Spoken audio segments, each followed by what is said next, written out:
Petit matin.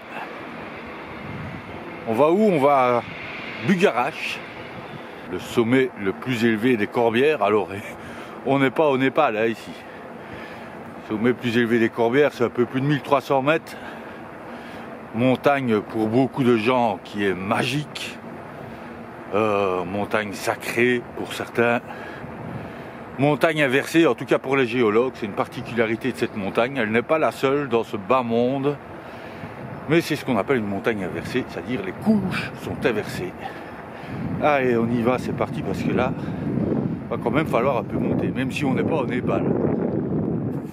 Alors, sur la route de Bugarache, eh bien, on voit ceci, je vais vous montrer, avec la lune.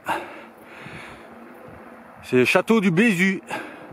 Alors, Bézu, pour ceux qui connaissent le Da Vinci Code, vous avez déjà entendu ça, je crois que c'était Jean Reno qui s'appelait Bézu Fâche, parce que dans le Da Vinci Code, je vous l'ai déjà dit, tout est lié à l'affaire de Rennes-le-Château.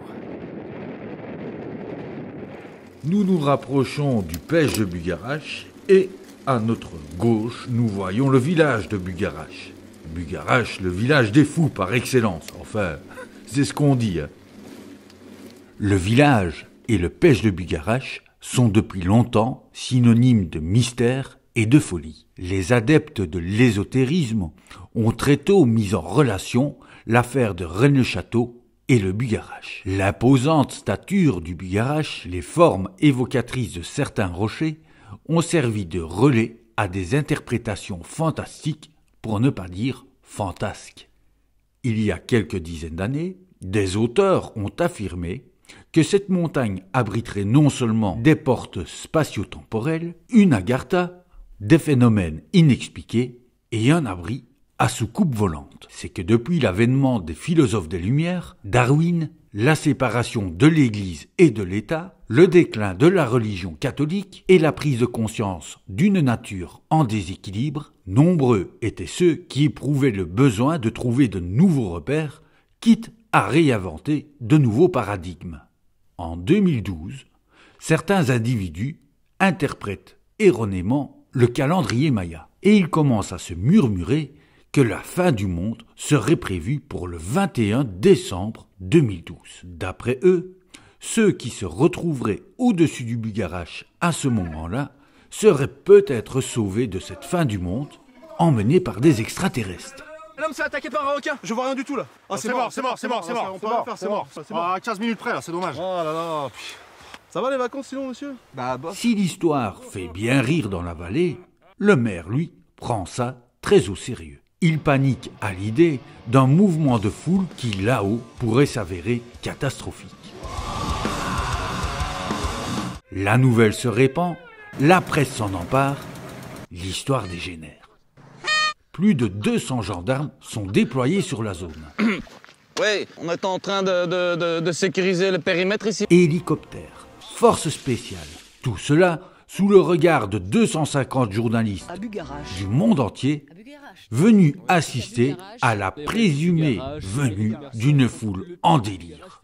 Le jour venu, c'est pas loin de 1000 personnes qui se rendent sur place pour faire la fête. L'histoire a viré au canular. Les saucisses crépitent sur les barbecues et pendant ce temps, les gendarmes mangent leur ration de survie cachée dans la forêt. Tiens, mâche bien. Des millions de spectateurs sans vie rivés derrière leurs écrans ont enfin trouvé un sujet de conversation pour alimenter leur soirée en famille. Le pays des fous est un miroir au travers duquel nous essayons de regarder, sans nous rendre compte que ce que l'on voit est notre propre reflet déformé.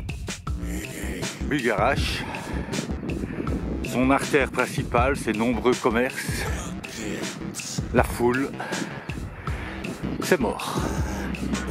C'est ici qu'on va démarrer notre aventure, la recherche de la grotte mythique, la grotte cathédrale. Alors, elle est perdue quelque part dans tout ce bordel. Il va nous falloir beaucoup de temps, beaucoup de sorties pour la trouver.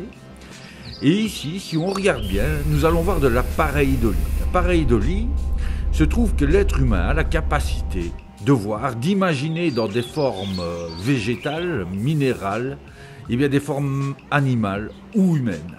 Ici, par exemple, vous aviez un chien. Ici, nous avons une pieuvre dans une racine d'arbre. Et si vous regardez bien, ici, on dirait la tête d'un homme couché. C'est très connu ici, beaucoup de gens qui viennent pour voir cette chose étrange. Toujours dans le même trip, on pourrait imaginer un poids levé.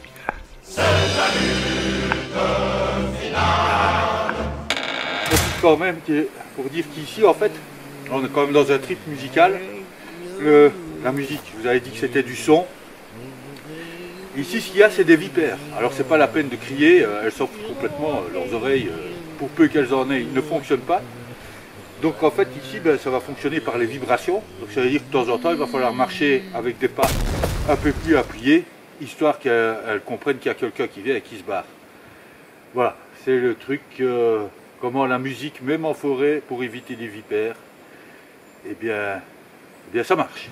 À Rennes-les-Bains, mon pote Nicolas m'avait invité à assister à la mue de son serpent. Malheureusement, celui-ci ayant eu la bonne idée de muer pendant la nuit, nous nous contenterons des simples présentations. Voilà, c'est un python royal Fréjus qui a un âne. Il mange 2 rats par mois. Juste 2 fois par mois? 1 fois par mois, il mange 2 rats. Donc il lui faut 1 mois pour digérer alors. 1 mois pour digérer, ouais. Là, il a mangé il y a 3 jours. Ouais. 3 jours, ouais. Donc c'est pour ça qu'il est gros. Et la tête se dilate, c'est-à-dire la petite tête que tu vois là, ouais. Elle se dilate aussi gros que le corps du milieu que tu vois. Ouais. Donc voilà, un serpent, ça peut avaler aussi gros que son corps.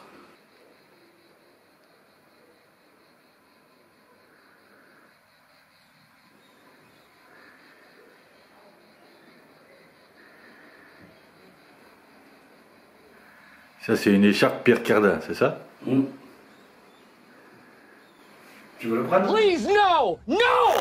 Profitons de cette occasion pour démystifier un sujet qui a la peau dure, les charmeurs de serpents.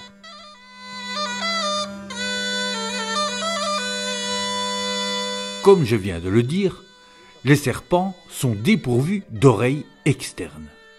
Chez le serpent, les vibrations externes sont donc captées par les petits os qui constituent la mâchoire. C'est par ces petits os que les informations vont donc lui arriver au cerveau. Dans le cas des charmeurs de serpents que l'on retrouve en Inde ou au Népal, 2 facteurs peuvent expliquer que le serpent se met à danser. 3, 4. Sortez. La première étape consiste pour le charmeur à faire peur au serpent, afin de l'inciter à se lever de sa boîte. Pour cela, le charmeur va taper sur la boîte. La deuxième étape pour le charmeur consiste à entretenir l'idée d'une attaque chez le serpent. Pour ce faire, il va simplement onduler avec le bras ou avec son instrument. Le serpent considère donc son instrument comme un rival potentiel.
Merci. Je l'ai retrouvé. Viré.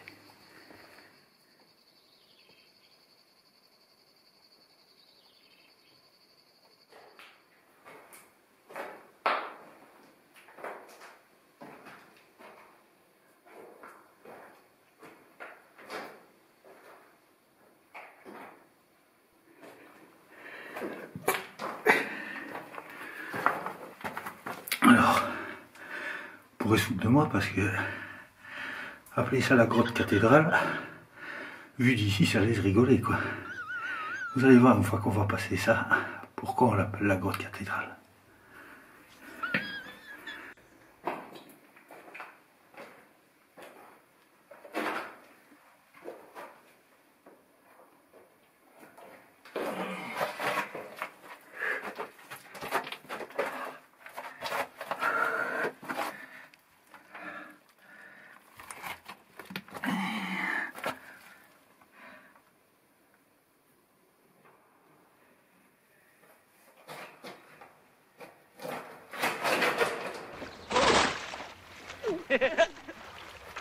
Ça glisse vachement.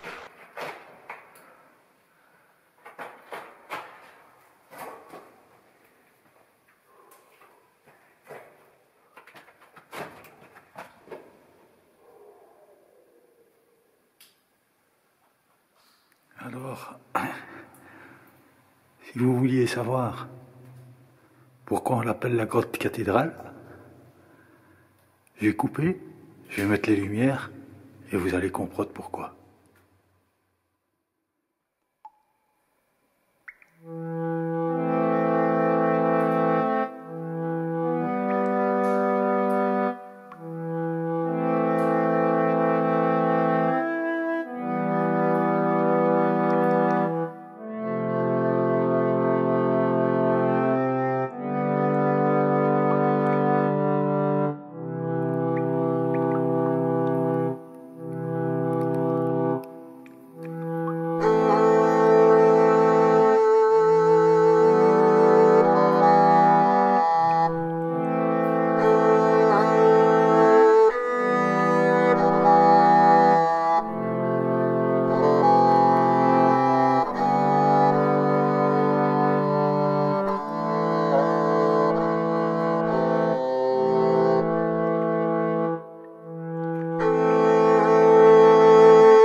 On va bien dire merci à Monsieur Pirard, parce que tout ça, c'est grâce à lui, professeur de théâtre.